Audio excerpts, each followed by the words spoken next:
6월 7일 임예신통께 새벽기도입니다. 기도하겠습니다. 하나님, 이제 우리가 하루를 시작하고자 합니다. 주님, 많은 일들이 있을 것 같고 또 우리가 해야 될 일들은 어쩜 우리가 감당하기 좀 버거운 것일 수도 있습니다. 오늘 하루도 주의 은혜를 구합니다. 주의 긍휼하심을 구합니다. 하나님 우리와 함께 하시고 우리를 주의 능력으로서 온전히 회복시켜 주시옵소서. 감사드립니다. 예수님의 이름으로 기도드렸습니다. 아멘. 찬송가 524장입니다. 524장 찬양 드리겠습니다.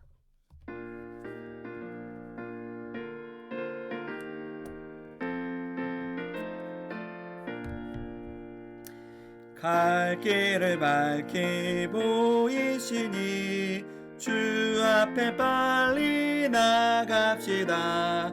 우리를 찾는 구주 예수 곧 오라 하시네.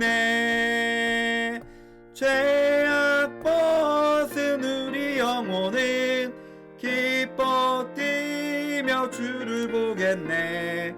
하늘에 계신 주 예수를 영원히 섬기리. 우리를 오라 하시는 말 기쁘게 듣고 순종하세.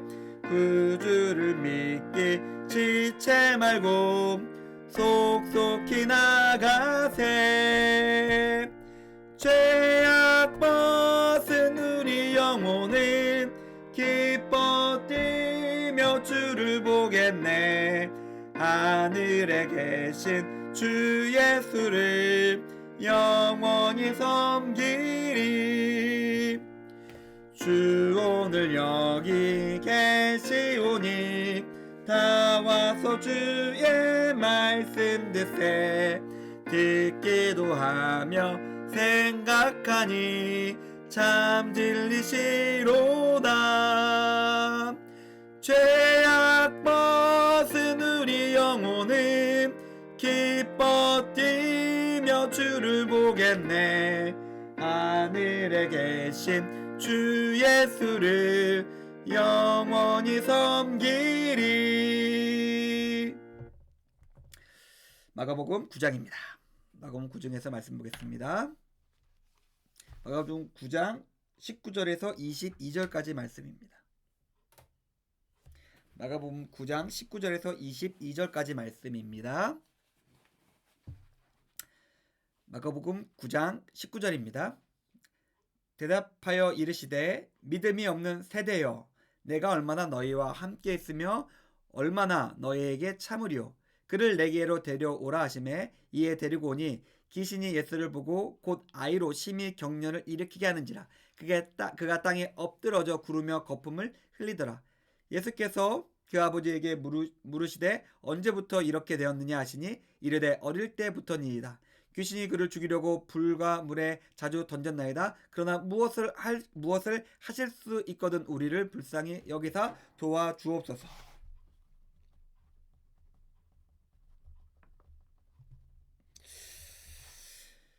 예수님께서 돌아가는 모습을 보시고 한탄하십니다. 믿음이 없는 세대다라고 이야기하십니다. 제 아들은 지식이 있었어요. 예수님께 들은 것이 있었습니다. 그리고 예수님께 받은 권능으로 사역했던 경험과 경륜이 있었습니다. 그러나 그것은 믿음과 아무런 상관이 없었어요. 그러니까 온전한 지식이 있습니다. 그리고 뜨거웠던 나를 통해서 일어났던 놀라운 기적의 경험이 있었어요. 근데 그것은 믿음과 아무런 상관이 없고, 그리고 그 다음으로 나아가지 못할 때 예수님의 한탄만 듣게 됩니다. 무엇일까요? 무엇이 없었기에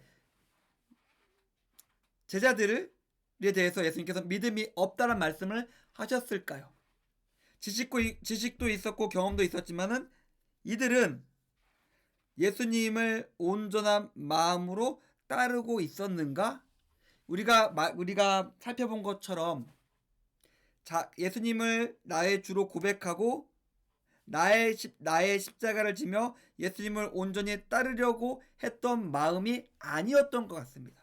그리고 이후에 이어지는 제자들의 모습을 보면은 아직까지도 그들 마음속에는 다른 것들이 있었어요.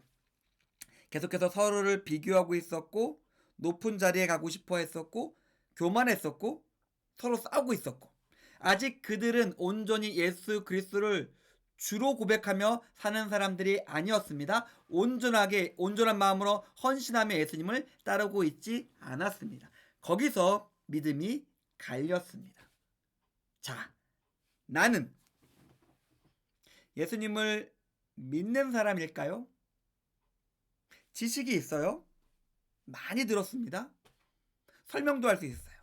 그리고 예전에 보니까 뜨거웠던 경험이 있고 정말 열심히 섬겼던 기억도 있습니다. 자, 그런데 예수님이 지금 오셔가지고 나를 보신다면 잘하였다 착하고 충성된 종아라고 말씀하실까요? 엄히 꾸짖으시면서 믿음이 없는 패역한 세대라고 말씀하실까요? 그것은 우리가 오늘 하루의 삶을 어떻게 사는지에 따라 달라집니다. 우리가 예수 그리스도를 나의 마음의 주인으로 인정하고 예수님께서 말씀하시고 명령하신 것을 듣고 깨달아 그것을 가지고 살아가느냐 아는가의 차이입니다. 그저 내 감정과 내 상황과 내 이익에 따라 요동치면서 중구난방으로 살아가면서 믿는다 하지 마십시오. 그것은 믿음이 아닙니다. 내가 종교는 기독교다라고 말할 수 있지만은 성경에서 말하는 믿음이 있다라고 말할 수 있는 상황은 아닙니다. 그죠? 그냥 교회에 나오는 것뿐이에요.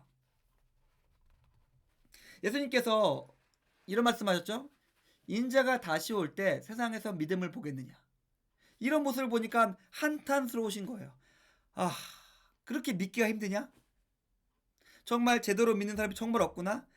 오히려 반대로 이방인 중에서는 수로보니게 여인도 그렇고 백부장도 그렇고 다른 이방인 중에서는 이렇게 온전한 믿음으로 살아간 사람이 이렇게 있는데 왜 너희들은 잘 알고 있다고 생각하는 너희들은 이렇게 믿음이 없느냐? 한탄하시는 것이.